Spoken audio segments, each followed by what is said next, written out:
Good morning, friends. Hello, hello. How are you this morning on this All Hallows Eve?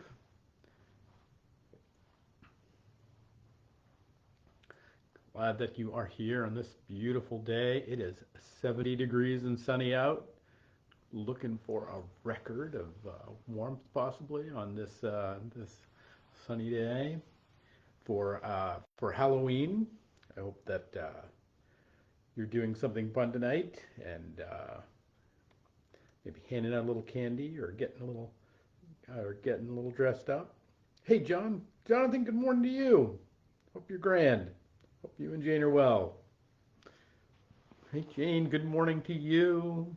Hello, hello. Happy Halloween indeed.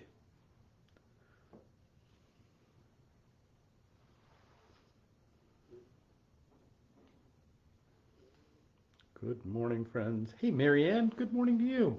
Hope you're doing great. Bonnie Braga, everybody. Hi, Bonnie. Good morning. I pray you're doing great. Hope this week treats you well. You kind of last lap here. Hey, Vicky, good morning to you. Glad that you made it. Glad that you're here. Hope it's been good busyness this week. Good morning, everybody.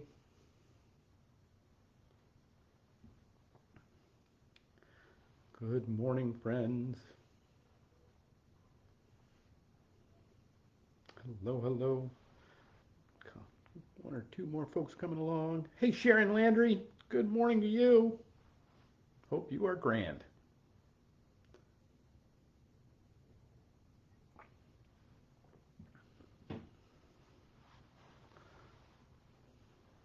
Hello, friends. Hey, Karen, good morning. Happy Halloween. Good morning, everybody. All right, let's get going this morning. It is the 31st day of October. It is Halloween. Happy Halloween, everyone. Boo. If that scared you, welcome. That we might take this holiday and lift it up and spend a little time this morning together. Hope you are grand and have something beautiful planned and fun planned for the day. That this holiday, I think, gets misunderstood in many ways, and this maybe this I think in some ways this turns into a little annual rant that I have about Halloween and about the purpose of Halloween and where it comes from and where it's going and all of this sort of stuff. So if you've heard it before, well, congratulations, bear with me, and if you and just take it as a hope and a reminder that this journey is that maybe there's some consistency in this journey, at least with me, maybe. And if you haven't, then I hope you'll let this sink in a little bit because it is my true belief, and I think historically we've gotten kind of all turned around about our understanding of Halloween and what this holiday brings us to. It is, in fact, the second largest holiday in America right now. It is big. The only thing that Americans spend more money on than Halloween is Christmas. Not as Thanksgiving, no. Wings on Super Bowl Sunday, no. Fireworks on the 4th of July, no. There's $11 billion plus that are going to get spent on this holiday. It's a big deal, and it is, and there are many out there, particularly with our evangelical brothers and sisters, who get excited about the fact that it's the devil's holiday and that it is the time of bad actors and bad acting and that the high water mark of Satan in the world, if you will. There's plenty of people about that, and that this tradition that we have of dressing up as monsters, and this tradition that we have of trick or treat is somehow giving way to the darker forces and elements in our being. And I want to tell you, I believe that is patently untrue. Now, are there people out there doing bad things? Yeah, there were people out there doing bad things yesterday. There'll be people out there doing bad things tomorrow. And if they use the excuse of a particular date to do that, then that's that's on them, and that's on this notion. Now, there is a particular reality of this time, both with the waning of the light and this time of coming just past harvest time, when we get to the dying time of the light and the natural world that brings us to this what the Celts would have called a thin time, where the spiritual world and the material world, the veil between them is at its thinnest, and so this time around is often a time that we lift up those who came before us in reality. Now, this but their thing is there should be no greater thing that we do as people who follow this Jesus guy than to do this. It is the foundational belief of our tradition. Is not that we, just that we stuck in our mortal coil are just letting go of all those who came before us, and that they are in the great by and by and having nothing to do with us, but that we labor together for the coming of the kingdom of God. They, as what is called the church triumphant, we, as the church militant, still in this world, still laboring on, still fighting the fight of against the darker forces. We'll talk about a little more about that in a minute, and that we stand in this place. And I mean, this is what the author of Hebrews talks about. Hebrews, I think, is one of the most beautiful. If you want, just for language-wise, it's one of the most beautiful books of in the New Testament. If you want a depth of theology, it is one of the most beautiful books of the New Testament. And much of our All Saints calling that this holiday is really built around, All Hallows Eve giving way to tomorrow, which is All Saints. We'll celebrate All Saints here at the church on Sunday. This will be All Saints Sunday. We will say the names of those who have departed. We will ring a bell for their reminders. We will light a candle in their place. We will solemnize new bricks that we have set out in our memorial garden with the names of those who have gone before us, so that we might lift them up. We will hold up in our worship the opportunity for people to say the names of those who have gone before them. It is a powerful and beautiful exercise and a beautiful service and act of worship, that we might call upon those who continue to labor with us. They're not gone. They're not lost. Death ends a life, yes, in this world, but it does not end a relationship, because we are all bound to one another. We are all bound in saints with one another in the family of God. And just because one has moved to the other room does not make them any more separate from us than I were to get up and than you and I are right now, who are separated by these electrons in these places, and that you may be hearing my voice somewhere disembodied, or maybe you're seeing my face right now, and we're in this life. But wherever you find it, that somehow we're separate too, but we labor together, do we not? And so this great line from Hebrews: therefore, since we are surrounded by so great a cloud of witnesses, and he's talking about all those who came before us that walked in the way of God, let us also lay aside every weight and sin which clings so closely, and let us run with endurance the race that has been set before us. We should that we are surrounded by so great a cloud of witnesses. When we talk about All Hallows Eve, when we talk about Halloween, when we talk about our kids or our adults or will get dressed up in costumes to be other than they are, when we talk about that we will personify goblins and monsters and all of this in the sense, this is not and never was, from its earliest inceptions within the Christian tradition, was never about highlighting or showcasing or saying how great the devils are. It was, and always has been, a mocking of the devils themselves. You see, we labor with those who went before us, and that they surround us as helpers and angels and saints along the way. that we move in and have our being in this reality and them in their reality, but in both we continue to build the kingdom of God. And in the building of that, we will confront monsters. There is evil in this world. There are monsters under the bed. Modernity has given us this notion that, there are, that all of our suggestions that there are monsters out there that are going to get us. There's something, that the peak under the bed results nothing but dust bunnies.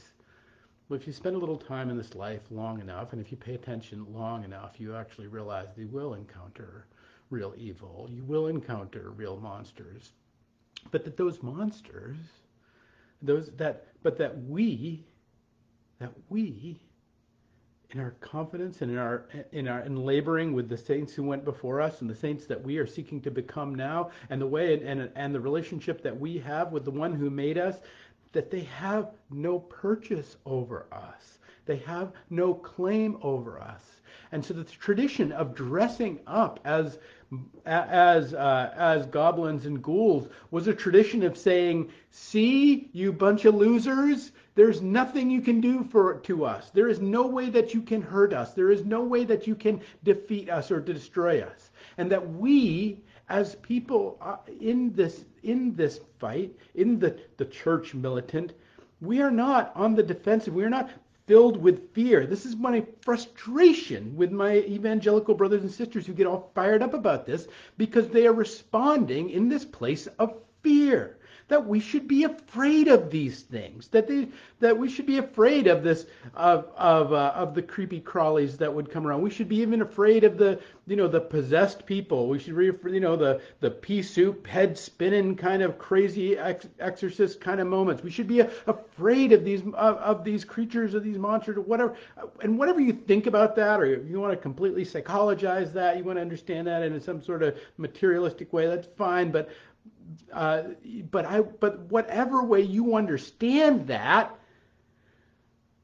to be afraid of it, to come into relationship and say, that this darkening time, this growing of the darkness, that in the middle of the growing of the darkness, we're going to have a party. We're going to light candles. We're going to put out pumpkins with lights in them to say that you have no purchase here. You have nothing to gain over us. And that this is not simply that, and that our materialist sense, and friends would tell us that, there's nothing to be worried about. There are no monsters under the bed. But we do know there are monsters. And our evangelical friends would say there's monsters, and you should be very afraid of them. And because the devil is always working against you. Yes, the devil is working against you. He's a loser. He has no purchase over you. He has no authority in your life. And in fact, he is not on the offensive, no matter what we say about the state of the world and how everything's going to hell. It's in the Bible, I can say it. That everything, that things are falling apart, that this is an evil generation, all of these things that you will hear, kind of laid out for us. It loses the simple and it's the reality of one. We will, and of understanding we will encounter monsters in this life, and then in the encountering of monsters we will also overcome them, because we are not on the defensive. We are not afraid. We're not cowering in our churches or cowering in our houses or cowering in our sense, but that we understand that there are great and wondrous forces that are working for us, that we can see, that we both see and are unseen. One of the reasons I keep the image of the night behind me is to remember that there are great and powerful things that I do not know and have never met, and yet that teach me to be courageous and overcome. C.S. Lewis said it this way. He said, "Since it is so likely that children will meet cruel enemies, let them at least have heard of brave knights and heroic courage. Otherwise, you are making their destiny not brighter, but darker. That is my belief, that our little celebrations, are such as they are of Halloween, are actually making this world brighter. They are showing, yes, there are ghouls and goblins. Yes, there are things that actually go bump in the night. There are things that are out there, and we should not be afraid of them, because we are not on the defensive in this life or in this world, but we are in the offensive. That wherever you go as a declarer of God's love in the world, you go and bring light, that you go and cast out the devils, that you go and bring peace and joy and love and beauty, that you go that just by virtue of you stepping into it, you bring that with you, because you bring with it the very authority and life of Christ. And not only that, you bring with all of the people that you can ever conceive of, that ever loved you, that ever cared about you, that have gone into the next life. They too labor with you. That when you walk into a room, that when you walk into a dark place, when you walk into something that seems scary or seems terrifying, that even in that, the devils scatter, because you come with hordes of angels and battalions of bringers of God's love and light into the world. That is the spiritual reality in which we live. And that to declare any other, to say this is, the devil's night, is to give him one more night than he doesn't even deserve. To give him more than he actually does contain. Now, will bad things happen? Yeah. Will evil get its bite occasionally? Sure. Could it even be that terrible evils could even beseech me or you or one of us, and that it could, even to the point of ending our life? Could that happen? Could.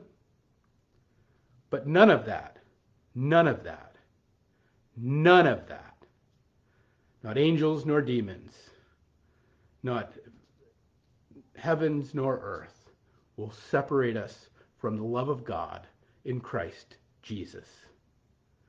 That, friends, is the truth and the high watermark of Halloween. And so I hope you will get dressed up. I hope you will be your favorite character. I hope you will be your goofy self. I hope you will bring the light and the love of this night to declare to the world that the darkness has no hold over you or the world, and that we can dance around as if we were devils, because we truly are saints. Peace and grace to you all, my friends, on this Halloween. I hope you have a wonderful day. We will celebrate All Saints Day on Sunday. We'll have our fall breakfast. Come and plan to have a great. We have a great breakfast later on immediately after worship. We'll bless we have 4 new bricks to add to our memorial garden. We'll bless those and say prayers over those on the way to breakfast. I hope that you'll be a part of a great Sunday coming up. Peace and grace to you all, and happy Halloween. Hey, I just want to see who else made it in this morning. Hey, Irene, peace and grace. Hey, Jane, great. Donna, good to see you. Hi, Jamie, glad you made it. Yvette, glad you made it in. Hey, John, glad everybody's here. Hello, all friends, that we might gather together on this day and lift up all saints on this All Hallows Eve. Peace and grace to you, my friends. We'll pick it up next week with another 11:11.